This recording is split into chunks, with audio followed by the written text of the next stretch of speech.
Hello student, आज हम discuss करेंगे another method of study the crystal structure by using X-ray diffraction। इसके पहले आपने एक लाइव एक्सपेरिमेंट पिछले वीडियो में आप देख सकते हैं, पढ़ा। पाया क्या उसमें आपने लाइव एक्सपेरिमेंट में कि हम स्टडी वहां पर केवल एटॉमिक अरेंजमेंट ही कर पा रहे थे, जो कि क्रिस्टल हमारा क्या था, स्टेशनरी था। जैसे अभी अगर हमें कहीं चोट लगी है तो हमने कहा अपने बॉडी का गया, हमने एक्सरे कराए और उस एक्सरे से हमने अपनी एक 2D इमेज, एक फ्रंट, इसलिए देखिए 2 इमेज लेता है, एक सीधी लेता है, थोड़ा तिरछी लेता है और 2 इमेज ले आता है। पर केवल एटॉमिक एलिमेंट तो हमने पढ़ा नहीं, हमने क्रिस्टल स्ट्रक्चर में उसके बाद क्या पढ़ा हुआ था, lattice planes, interplanar spacing, Miller indices. अब यहाँ पे नंबर ऑफ प्लेन्स भी हुआ करते हैं। तो हम करते क्या है, अब सेकंड मेथड एक्सरे का क्या जाता है, सीटी स्कैन। आप अभी जब बॉडी का एक्सरे करने जाते हैं तो एक फिल्म मिलती है जिसमें से 1 या 2 इमेज होती है हाफ पार्ट में। लेकिन जब सीटी स्कैन मशीन में आपको भेजा जाता है तो फिर वो भी एक्सरे मशीन से ही होती है, पर वो रोटेट करती है। जैसे सर का सीटी स्कैन कराना हुआ तो सर के ऑल ओरिएंटेशन, सर के चारों ओर की छोटी छोटी इमेज हर ऑर्डर के जो प्लेन्स की हो सकती है उसकी बनाकर एक पूरी फिल्म जिसमें नंबर ऑफ इमेज होती है। तो उस मेथड से हम थोड़ा सा डीप स्टडी कर पाते हैं उस पार्ट की जो एक्सरे से नहीं हो पाई। तो वैसे ही मिलता जुलता मेथड यहाँ पर क्या है कि हम एटॉमिक अरेंजमेंट के साथ साथ different orientation of lattice plane के बारे में भी स्टडी करेंगे। तो जैसा कि मेथड है, हमें पहले क्या चाहिए होती है, एक्सरे के लिए हम एक्सरे की दुकान खोजते थे, सीटी स्कैन के लिए सीटी स्कैन की दुकान खोजेंगे। पहला हमें रिक्वायरमेंट ही क्या है, सोर्स ऑफ एक्सरे बीम, जहां से एक्सरे बीम प्रोड्यूस हो सके। फिर हमने एक्सरे ले लिया।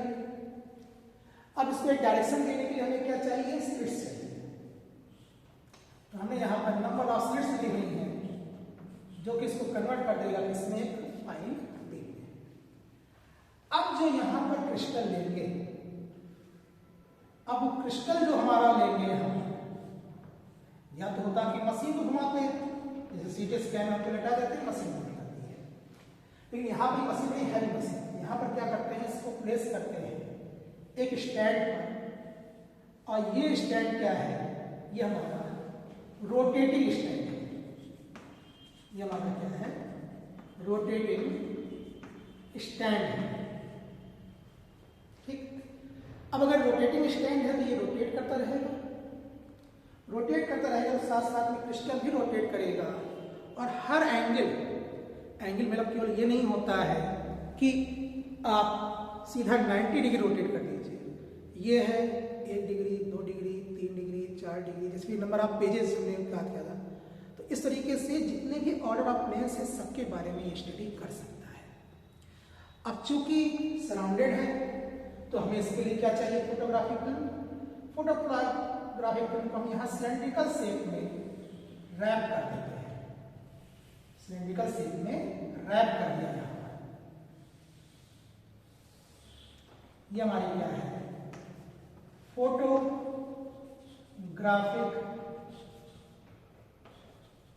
प्लेट, जिसको हमने रैप किया हुआ है। और यहां पर हमने एक इन करने के लिए होल दिया हुआ जिससे एक्सरे बीम को इन करेगी, और जो नहीं रिफ्रैक्ट हो रही है तो वो और डिस्टर्ब ना करे, हमने यहां पर आउट भी कर दिया है।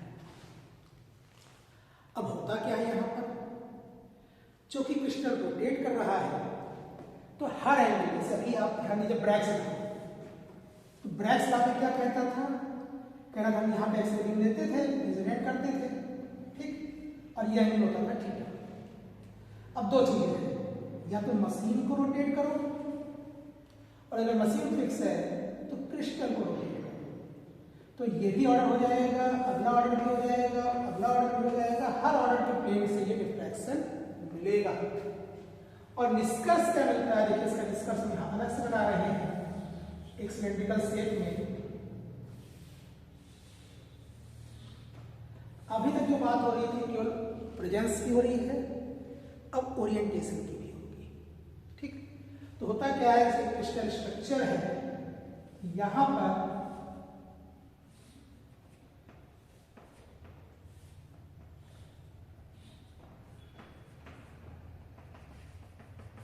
एक ही ऑर्डर हो गया L बराबर 0। फिर ऑर्डर चेंज कर रहे हैं, यहां पर हमने कहा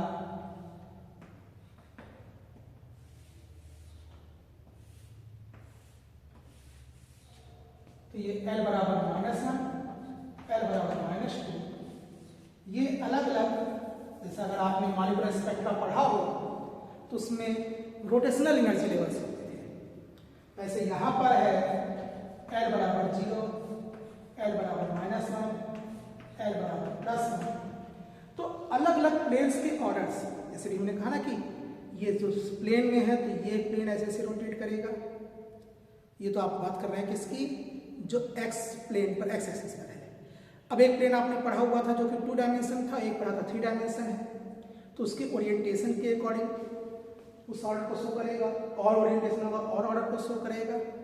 इस तरीके से हमारा यहाँ पर डिफरेंट ऑर्डर का स्ट्रक्चर दिखेगा, और वही स्ट्रक्चर स्टडी करने में यहाँ पर यूज होगा from the various order of lattice planes, जो कि इसके पहले वाले केस से नहीं हो पा रहा था। तो rotating crystal method is also used to the order of lattice planes and interplanar spacing, वो भी इसकी मदद से अरेंजमेंट हो ही रहा है। बाकी एटॉमिक अरेंजमेंट तो ये भी दिखाता है और पिछला वो भी दिखाता है। ये हमारा एक अनदर मेथड है, जिस मेथड से हमने स्टडी किया क्रिस्टल स्ट्रक्चर को। इसमें हमें करना क्या है, हमें इस असाइनमेंट का फिगर दिखाना है, और इस फिगर से दिख क्या रहा है कि एक्स रे बीम इंसिडेंट करेंगे on the rotating crystal and after refraction जो हमें इमेज मिलेगी वो निष्कर्ष क्या क्या दे रहा है, वो निष्कर्ष दे रहा है different order of lattice planes at different glancing angle to Bragg's law.